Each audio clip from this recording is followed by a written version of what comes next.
I thought I'll quickly show, well, it won't be quickly, show you what involves for you to do to repair, refurb a Haldex pump motor.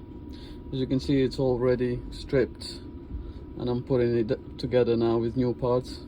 Should have videoed it before I stripped it, but I only now realized maybe someone want to see. The parts I'm replacing is the commutator, the bearings, brushes,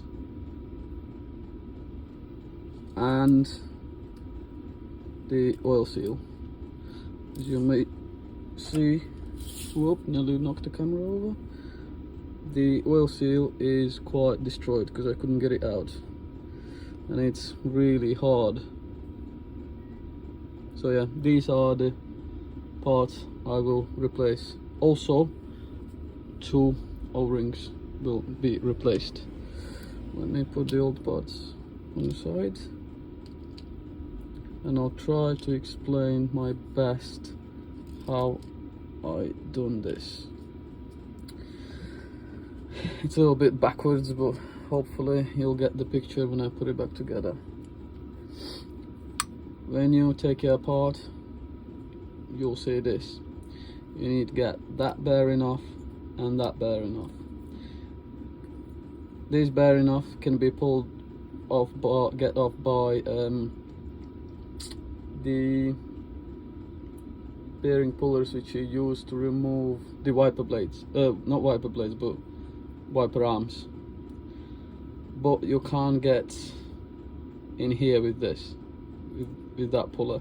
So what I did is I got the washer, and there's really tiny gap there. What I did, I cut the slot in a washer, I slid it there. It's quite tight fit, and got the small, well, smallish wheel bearing, not wheel bearing, the bearing puller from Amazon, and pulled this side off. Also, this one you can use for this side as well, but better fit is puller, which normally gets used for pulling off the wiper arms on a car. But this does well as well. So yeah, that's how I got the bearings off. Once you got bearing off this side, this bit will come off, which holds your brushes. To replace the brushes will involve you a little bit of the soldering. Let me try to show you how tight gap is where you need to solder. I don't know if I'm gonna be able to. By the way, this is really tiny screwdriver, so just to show you, hopefully you can see where the tip of the screwdriver goes in. That's where you're gonna need to solder, one side and on the other side. Unfortunately, I can't really show properly. Yeah, you can see here where the screwdriver tip is, and very tight gap. You need small soldering iron, and obviously put the brushes back in. I also replaced, unfortunately now I can't show the fully, but because I put the bearing on, is this a commutator in English? I'm not sure, my English is not really good, so I'll replace this bit. Brushes go around here, you can see how worn it is.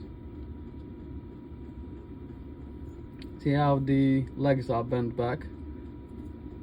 That is so I can pull it out from the loops of the copper wire. Each leg have a single loop around it, so it's got 7 or 8 legs, and each of the legs have to be bent back slowly, and then it pulled away. And when I had a new one, I had to bend legs on the new one, push it on, then slide all the loops from the copper wire on each leg and then bend it back.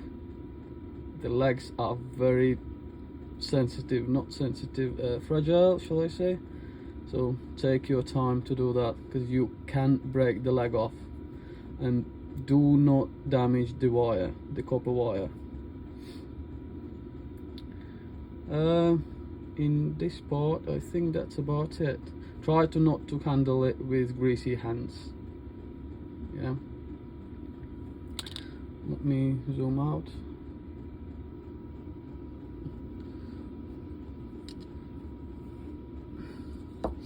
This floppy washer, it's supposed to be like that.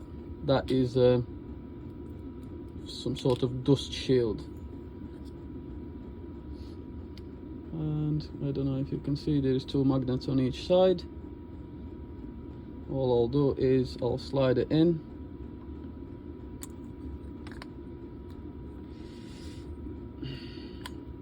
Tries to stick to the sides because obviously it's a magnet. You can see it's not gone through yet, so I'll try to center it. And now it's gone through. See how close is the bearing? You need to pay attention what location is the bearing, here and here. If you push this bearing 1 millimeter too far in, you will burn it out. You won't push it in the correct place. If it's going to be too far out this way, you'll burn it out, because it will struggle to spin. The same applies on this side bearing. You have to put it back in exact location how you took it off. So I would suggest get a veneer and measure distance between tip of the shaft to bearing, or whatever reference points you might want to find it's easier for you. Measure everything, take a pictures, write a notes, whatever. Make sure the bearings go in identically same spot on the shaft. Also, you can see I have marked here. See the mark? I've scraped it because what I did earlier, I put it together wrong, and when I was testing it, it was spinning the wrong way. So for some reason you can put it together wrong. So in fact this is a good example. So I need to put it back out and put it correctly in. Wires gonna come where my mark is. There.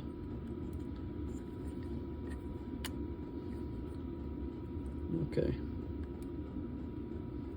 Yeah. There's my mark. There's my wires. Right. Because like I said earlier, I put it wrong and I couldn't figure out what's gone wrong. And by accident, I found out. I didn't even know. Now, next, put the cap back on. I know this is a little bit awkward, backwards. I should have recorded it while I was stripping it. You will have spring washer in here. You will have a cap on, and when you're going to take it off, make sure that spring washer doesn't launch itself somewhere across the shed between the floorboards, and then you're going to rip the floor up just to find it.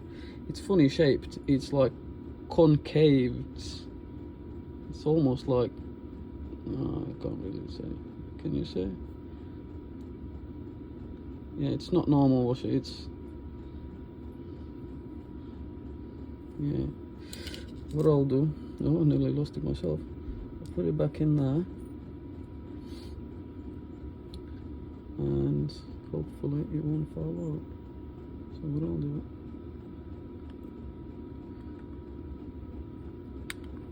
bang, boom, done. Then you bend these tabs back. Okay. Sorry, my daughter just said dinner's ready. Then you bend these tabs back.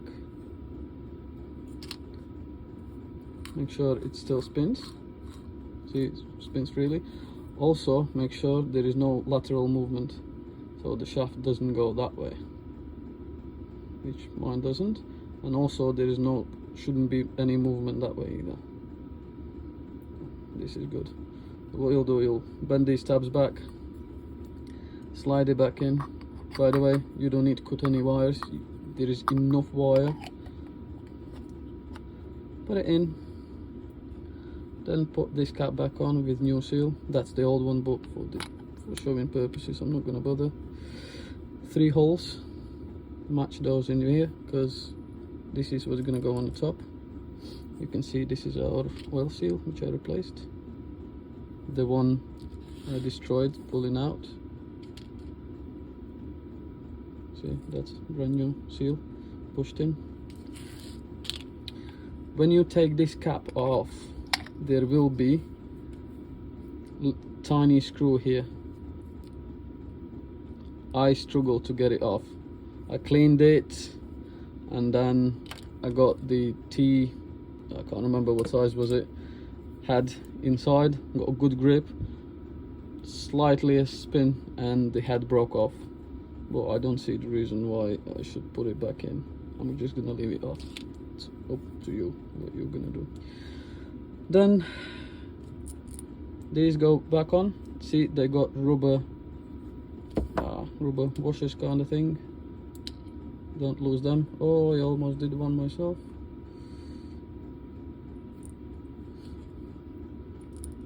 I'm gonna put that one on.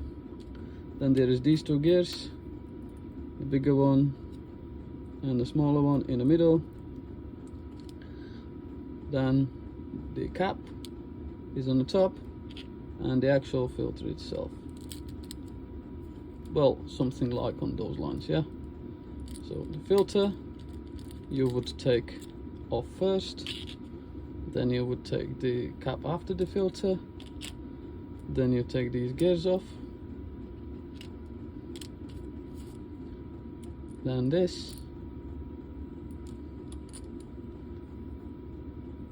and this one comes out. When I was pulling mine out, I think the seal was bad, and you can still see here, I still need to clean it a little bit. It was rusty around it. Also, it was very rusty in here, all the way around. I guess mine had a water ingress inside. But yeah, so yeah, apologies for the messy explanation, but hopefully you got the picture. So that was the part I replaced. 2 bearings, 2 brushes, commutator, oil seal.